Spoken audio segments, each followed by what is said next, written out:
नमस्कार शेतकरी बंधूंनो, मी ज्ञानेश्वर चिकणे. आज आहे 28 जुलै 2026. तुम्ही पाहू शकता हे मारुती मंदिर. आणि गेल्या वर्षी आपण शेतकरी बंधूंनो म्हणजेच गेल्या वर्षी 24 डिसेंबर 2024 रोजी रॅलिंग आहे, स्टीलची रॅलिंग म्हणजे पत्राच्या खाली फक्त जे असे गोले दिसत आहे तिथं पाणी येणे आपण गेल्या वर्षी महापूर सांगितला होता. आणि गेल्या वर्षी सांगितलं होतं की ह्या वर्षी देखील पूर येणार, महापूर नाही पण पूर येणार. आपण असा अंदाज गेल्या वर्षीच दिलेला आहे शेतकरी बंधूंनो. आणि त्याप्रमाणे शेतकरी बंधूंनो अल निनोचे अंदाज होते, बऱ्याच आंतरराष्ट्रीय संस्थेचे अंदाज होते की यावर्षी तीव्र अल निनो पडणार आहे आणि अल निनो आहे.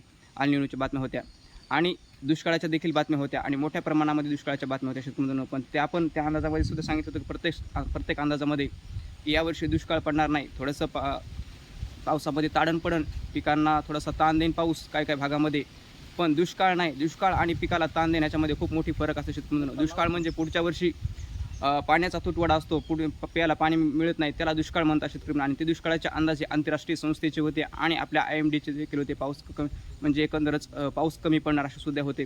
आणि एकंदरच पाऊस जर कमी असेल तर जायकवाडी धरण असेल हे मोठं धरण आहे, किंवा उजनी धरण किंवा मराठवाड्यातील धरणं हे सुद्धा धरणं हे भरत नाहीत.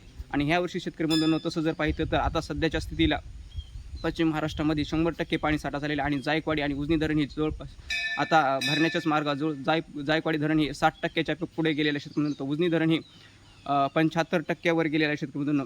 आणि एकंदरच मराठवाड्यातील धरणामध्ये जर सध्याच्या स्थितीला जर पाहिजे तर अजून पाणी आवक नाही शेतकरी बंधूंनो. पण येणाऱ्या काळामध्ये म्हणजेच ऑगस्ट आणि सप्टेंबर या 2 महिन्यामध्ये मराठवाड्याच्या पाणीसाठ्यामध्ये देखील मोठ्या प्रमाणामध्ये वाढ होणार आहे शेतकरी. म्हणजेच मराठवाड्यातील जी धरणं आहेत, माजलगाव धरण असेल किंवा मांजरा धरण असेल आणि तसेच येलदरी धरण असेल, हिंगोली जिल्ह्यामधील येलदरी हे धरणामध्ये सुद्धा आवक होणार आहे शेतकरी बंधूंनो. दुधना धरण असेल, सिलवितलचे सुद्धा तिथं सुद्धा मोठ्या प्रमाणामध्ये पाणी येणार आहे शेतकरी बंधूंनो. एकंदर शेतकरी बंधूंनो कुठेही दुष्काळी परिस्थिती निर्माण होणार नाही. काय जवळपास 90% भूभागामध्ये पाणी धरणातून सोडावं लागेल, 90%. आणि एकंदरच 10% म्हणजेच थोडंसं सरासरीत येण्याची शक्यता. एकंदरच पाहिलं तर सध्याच्या स्थितीला विदर्भामध्ये आणि मराठवाड्यामध्ये सरासरीपेक्षा थोडासा पाऊस कमी, पण तो पण सरासरी ओलांडणार आहे शेतकरी बंधूंनो. आणि येत्या 24 तासामध्येच पावसाला सुरुवात होणार आहे मराठवाड्यामध्ये. आणि विदर्भामध्ये तर पावसाला सुरुवात झालेलीच आहे शेतकरी बंधूंनो कालपासून. आणि एकंदरच विदर्भामध्ये आज 28 तारीख, 28, 29, 30 तारखेला विदर्भामध्ये जोरदार ते अतिजोरदार सर्व जिल्ह्यामध्ये पावसाची शक्यता आहे. तसेच मराठवाड्यामध्ये देखील जोरदार ते अतिजोरदार या 72 तासामध्ये पावसाची शक्यता आहे शेतकरी बंधूंनो. पश्चिम महाराष्ट्रामध्ये देखील येत्या 72 तासामध्ये जोरदार ते अतिजोरदार पावसाची शक्यता आहे. आजपासून ते पुढील 5 दिवसामध्ये जोरदार ते अतिजोरदार सर्वत्र पाऊस पडण्याची शक्यता आहे. थोडासा पाऊस मध्यम पडण्याची शक्यता आहे, म्हणजे पावसाचं प्रमाण थोडंसं कमी राहील. मध्यम कमी राहील याचा अर्थ की तिथं पाऊस नाही असा नाही, फक्त मध्यम पावसाचं प्रमाण जे राहील ते म्हणजे दक्षिण महाराष्ट्र, सोलापूर या भागामध्ये, सोलापूर, बार्शी आणि लातूरचा थोडासा पश्चिमेकडचा भाग, पूर्व भागामध्ये तर चांगला पाऊस पडण्याची देखील शक्यता आहे शेतकरी बंधूंनो.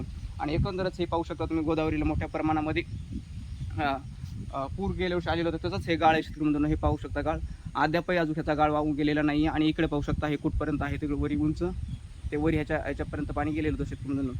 अशी परिस्थिती होणार. आणि इथं जर पाहिलं तर आज सध्या जर गोदावरीला पाणी आलेलं नाही, पण पुढे 48 तासामध्ये इथं सुद्धा गोदावरीला पाणी थोडंसं काय येण्याची शक्यता आहे शेतकरी बंधूंनो.